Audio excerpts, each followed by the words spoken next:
इस वीडियो में हम पढ़ेंगे रूसो के प्राकृतिक अवस्था संबंधी विचार। इससे पिछले वीडियो में हमने रूसो का सामान्य परिचय और इसकी पुस्तकों के बारे में पढ़ा था, और इस वीडियो में हम पढ़ेंगे रूसो के प्राकृतिक अवस्था संबंधी विचार। जो होब्स, लोक और रूसो ये तीनों विचारक हैं, तीनों ही विचारकों ने अपने प्राकृतिक अवस्था संबंधी विचारों को प्रकट किया है। तो अब देखते हैं कि प्राकृतिक अवस्था क्या थी। प्राकृतिक अवस्था नागरिक समाज के उदय से पहले की स्थिति है, यानी कि जब नागरिक समाज का निर्माण नहीं हुआ था, जब समाज का निर्माण नहीं हुआ था और न ही राज्य का निर्माण हुआ था, उससे पहले मनुष्य जिस स्थिति में रहता था उसको प्राकृतिक अवस्था कहा जाता है। तो प्राकृतिक अवस्था क्या है? नागरिक समाज के उदय से पहले की अवस्था है। इस अवस्था में मनुष्य एक भद्र वन्य प्राणी था या उदात्त वन्य प्राणी था। इसको अंग्रेजी में बोलते हैं नोबल सेवेज। तो प्राकृतिक अवस्था में मनुष्य क्या था? एक भद्र वन्य प्राणी था। वह न किसी से डरता था और न किसी को डराता था। सभी मनुष्य समान थे। मनुष्य स्वाधीन, संतुष्ट और आत्मनिर्भर था। मनुष्य प्राकृतिक अवस्था में आनंदमय जीवन जीता था। प्राकृतिक अवस्था में सभी मनुष्य एक दूसरे से तटस्थ रहते थे। प्रत्येक मनुष्य प्रकृति के भंडार से ही अपनी आवश्यकताओं की पूर्ति कर लेता था।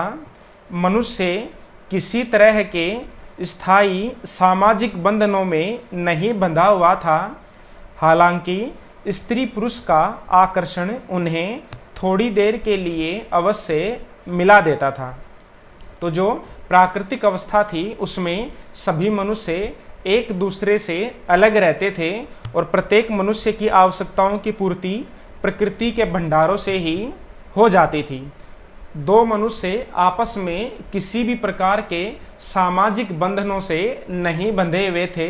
जिस प्रकार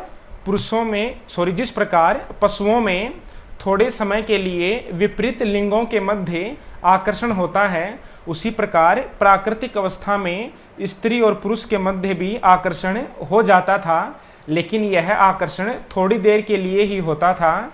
मनुष्य किसी भी प्रकार के सामाजिक बंधनों में नहीं बंधा हुआ था।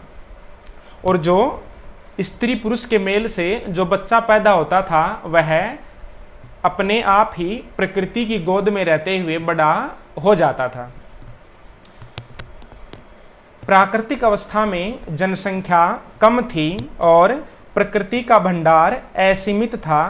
जिस व्यक्ति को जो वस्तु आकर्षित करती थी वह उसे प्राप्त करने की कोशिश करता था। यदि वह उसके हाथ में आ जाती तो उस वस्तु पर उसका स्वामित्व हो जाता था। कहीं कोई ऐसी प्रतियोगिता नहीं थी कि एक ही वस्तु को दो या दो से अधिक व्यक्ति प्राप्त करने के लिए आपस में संघर्ष करें। यानी कि जो वस्तुएं थी उनको प्राप्त करने के लिए व्यक्तियों के मध्य संघर्ष नहीं होता था, क्योंकि जनसंख्या बहुत कम थी और प्रकृति के भंडार बहुत अधिक थे। तो इसलिए जिस व्यक्ति को जो वस्तु अच्छी लगती थी वह उसे प्राप्त कर लेता था। ऐसी कहीं कोई स्थिति नहीं थी कि एक ही वस्तु को दो या दो से अधिक व्यक्ति प्राप्त करने की कोशिश करें। तो ये हो गया हमारे रूसो के प्राकृतिक अवस्था संबंधी विचार। और जो रूसो के ये प्राकृतिक अवस्था संबंधी विचार हैं, ये रूसो ने अपनी बुक ओरिजिन ऑफ इनइक्वलिटी यानी कि असमानता का उदय में प्रकट किए हैं।